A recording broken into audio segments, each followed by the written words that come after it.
হে আল্লাহ, তুমি আমাকে মানুষ থেকে বকরি বানিয়ে দিয়ে দাও। আর তারপর সে সঙ্গে সঙ্গে মানুষ থেকে বকরি রূপান্তরিত হয়ে যায়। আরে আমি মানুষ থেকে বকরি হয়ে গেলাম। হে আল্লাহ, তোমার কাছে অনেক শুকরিয়া, আমার দোয়া কবুল হয়েছে।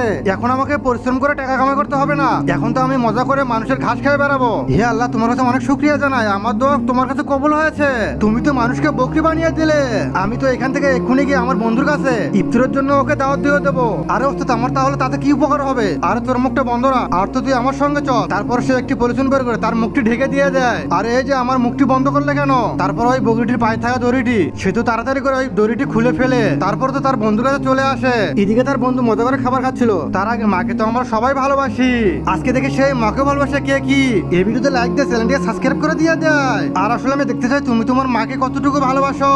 আর কমেন্টে অবশ্যই তুমি আই লাভ ইউ মা লিখবে। আরে ভাই ঝিন্টু, তুমি এখানে বসে থেকে পেঁয়াজ দিয়ে ভাত খাইতেছো?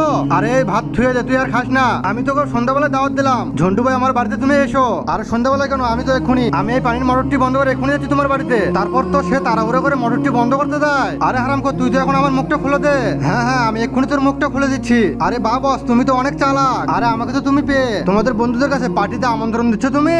হা হা হা হা হা। আরে তুই তো এখন তোর মুখ বন্ধ রাখ, আর চল তুই আমার সঙ্গে। তারপরে সে তো এই কথা বলে তাকে, আরে আমার মুখ তো খুলে দে। হ্যাঁ, আমি তোর মুখটা তো আমি অবশ্যই খুলে দেবো। আরে একটু অপেক্ষা করলে কি হয় তোর? আরে আমি তো এসে পড়ছি। ভাইজান, তাহলে এই বকরিটি কোথা থেকে এনেছো? মনে হচ্ছে এর দাম তো অনেক বেশি। আরে তুই আর বকরির কথা বলিস না, তুই তো আগে গিয়ে মিন্টুকে ডেকে নিয়ে আয়, ওকেও তো আমাদের সাথে নিয়ে যেতে হবে। আচ্ছা আমি যাইতেছি। আরে হারাম করা, আবার তাড়াতাড়ি বাড়ি থেকে বের হচ্ছে না কেন? আরে জিন্টু, কি হয়েছে? কিসের জন্য এসেছো তুমি? আরে কোনো কাজ রয়েছে? আরে কাজের কথা বলিস না, আজকে তো হারামখোর বন্ধু বড় একটা দাওয়াত দিয়েছে আমাদের। আরে তোমাকে তো যেতে বলছে, চলো। আরে ভাইজান, তুমি সত্য কথা বলছো? আরে বেশি কথা বলো না, চলো। আরে শাইন বন্ধুকে আমাদের সাথে নিয়ে যায়। আরে প্রতিদিন আমাদেরকে বলে আজকে তো আমার পেট ভর্তি ভাত খাবো। আরে তোমরা দুজন এখানে কি করো? আরে কথা পরে হবে, আরে এখন তুমি আমাদের সঙ্গে চলো। আরে কখন গান শুরু হবে? আমার তো খুব ক্ষুধা লাগছে। আরে অল্প একটু ধরে করো, সবার ফল মিটে হবে। ওই দেখো কষা এসে পড়ছে। এই যে কষা সাহেব, এই সেই বকরি।